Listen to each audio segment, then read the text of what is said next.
ऐसे व्यक्ति की आप डेथ समझो या मर्डर होता है जिसे मारने के लिए 5000 से ज़्यादा कंपनियां उनके पीछे पड़ी थी। ये देखो, डेथ का ठीक एक दिन पहले 29 नवंबर 2010 सोमवार का दिन था।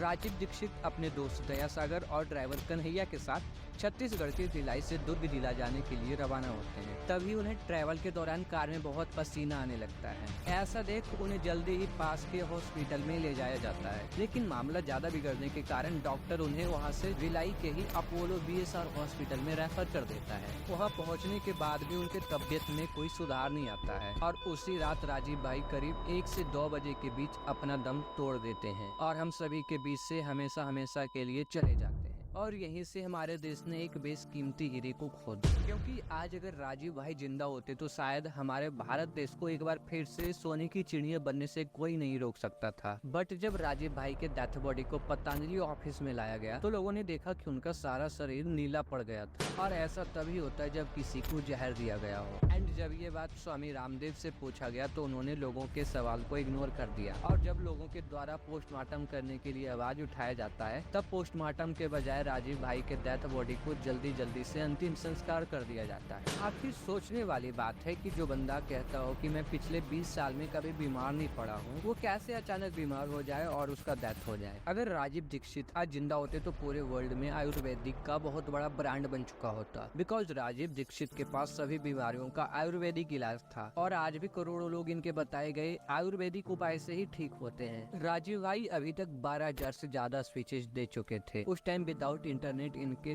3 से 4 करोड़ फॉलोअर थे, और आज जहां सारे लोग सोशल मीडिया पर फालतू के कचरे के बीच में राजीव भाई को भूलते जा रहे हैं। सो गाइज, आज के इस वीडियो में 3D एनिमेशन की मदद से राजीव दीक्षित कौन थे, उनका ऐसा क्या मकसद था कि उन्हें मारने के लिए 5000 से ज्यादा कंपनियां उनके पीछे पड़ी थी, 12,000 से ज्यादा स्पीचेस दे चुके थे, ये बताऊंगा, और स्वामी रामदेव ने उनका पोस्टमार्टम क्यों नहीं करने दिया।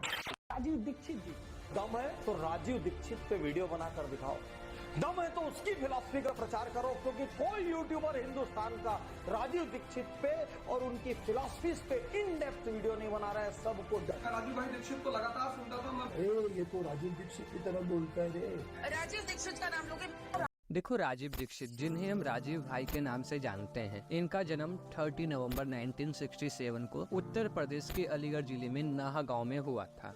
इन्हें बचपन से ही बुक पढ़ना बहुत पसंद था। इन्होंने इंटरमीडिएट की पढ़ाई फिरोजाबाद से, बीटेक इलाहाबाद से एंड एमटेक की पढ़ाई आईआईटी कानपुर से कंप्लीट करी और फिर फ्रांस के टेलीकम्युनिकेशन कंपनी में काम किया। लेकिन उनके अंदर हमेशा से ही देश के लिए कुछ करने की चाहत थी। राजीव भाई बताते हैं कि उन्हें जर्मनी से करोड़ों का ऑफर आया था कि वो जर्मनी जाकर जर्मनियों के लिए कुछ काम करें, लेकिन उन्होंने मना कर दिया और इंडिया आकर CSIR रिसर्च इंस्टीट्यूट में 2.5 साल तक APJ अब्दुल कलाम के साथ किसी रिसर्च पर काम कर रहे थे, लेकिन वहाँ उन्हें सक्सेस नहीं मिला। लेकिन वो 3 दिसंबर 1984 की रात ऐसा दर्दनाक मंजर जिसे सुनकर आज भी लोगों के रोंगटे खड़े हो जाते हैं। हाँ, भोपाल गैस ट्रेजेडी, जो कि वर्ल्ड लार्जेस्ट इंडस्ट्रियल डिजास्टर था, जिसमें 30,000 से भी ज्यादा जाने गई और सरकार कंपनी के मालिक को पकड़ने के बजाय उससे 47 करोड़ रुपए लेकर उसे खुद के प्राइवेट प्लेन से देश से बाहर भगा देती है। इसी घटना के बाद राजीव दीक्षित ने ठान लिया कि सभी विदेशी कंपनियों को खत्म करना है, और उनका कहना था कि यूनियन कार्बाइड कंपनी के द्वारा कर रहे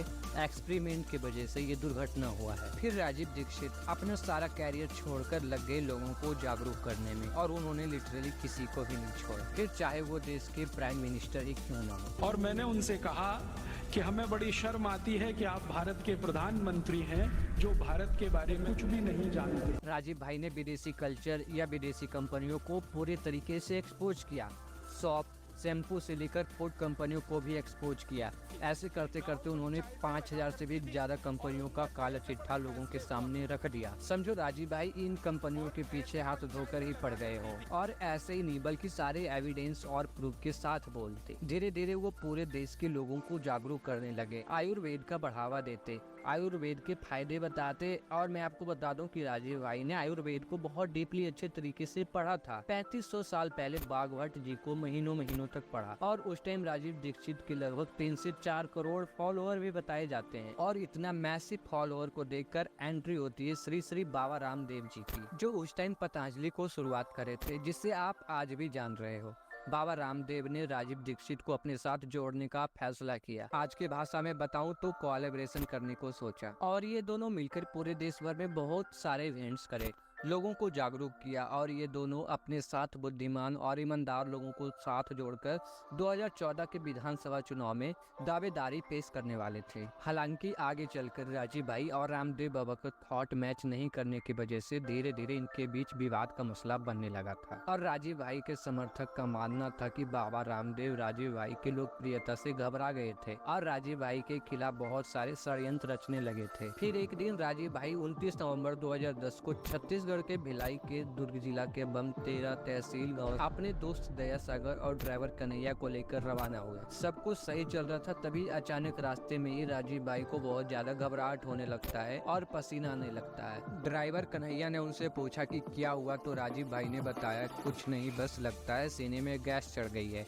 मैं टॉयलेट जाऊंगा तो ठीक हो जाऊंगा। तो वह दुर्ग में मौजूद दया सागर के निवास पर पहुंचते हैं। फिर राजीव भाई वॉशरूम जाते हैं। अभी तक 30 मिनट बीत चुके थे लेकिन राजीव भाई बाथरूम से बाहर नहीं निकले थे। फिर लोग बाथरूम जाकर देखते हैं तो वहाँ जो हुआ था वो सब देखकर लोगों के होश उड़ गए, क्योंकि राजीव भाई वही बाथरूम में जमीन पर गंभीर हालात में गिरे पड़े थे। तो लोगों ने उन्हें हॉस्पिटल ले जाने को कहा लेकिन राजीव भाई हॉस्पिटल जाने से मना कर देते हैं और अपने जिद पर अड़े रहते हैं, क्योंकि वो एलोपैथी के खिलाफ थे, इसलिए आयुर्वेदिक वैद्य के पास चलने को कहते हैं। जब हालात ज्यादा गंभीर होता जा रहा था तब लोग राजीव भाई को पास के सेक्टर 9 के हॉस्पिटल में ले जाते हैं। वहाँ डॉक्टर ने चेक करने के बाद हार्ट अटैक का प्रॉब्लम बताया और भिलाई के बड़े अपोलो BSR हॉस्पिटल में रेफर कर दिया। वहाँ डॉक्टर दिलीप रतनानी के देखरेख में इनका इलाज शुरू हुआ, लेकिन हालात ज्यादा खराब होने के कारण उसी रात लगभग 1 से 2 बजे के बीच राजीव भाई हमें हमेशा के लिए छोड़कर चले गए। याद करो वीडियो के शुरुआत में मैंने आपको बताया था इनका जन्म 30 नवंबर को हुआ था और सोचो डेथ भी इनका बर्थडे के दिन हुआ। लोग उस टाइम उन्हें स्वामी विवेकानंद मानते थे। डॉक्टर ने बताया कि उनको गंभीर हार्ट अटैक आया था जिसके वजह से उनका डेथ हुआ। फिर उन्हें वहाँ से चार्टर प्लेन से सीधा पतंजलि ऑफिस लाया गया। वहाँ जब राजीव भाई की डेथ बॉडी रखी हुई थी तभी लोगों ने नोटिस किया कि उनका सारा शरीर नीला पड़ा था और स्किन के चिथड़े हो रखे थे, नाकों में ब्लड जाम हो रखा था, जैसे किसी ने उन्हें जहर देकर मारा। ये सब देखकर पूरा हंगामा खड़ा होने लगा था और बहुत सारे सवाल उठने लगे। जब यही बात बाबा रामदेव से पूछा गया कि उनका शरीर नीला क्यों पड़ा है, तो बाबा जी ने बताया कि बॉडी को प्लेन से लाने वक्त एक इंजेक्शन दिया गया था जिससे डेथ बॉडी सेफ रहे। अब ऑब्वियस सी बात है कि डेथ बॉडी में ब्लड सर्कुलेट नहीं होता है, जिससे कोई भी इंजेक्शन डेथ बॉडी पर काम नहीं करता है।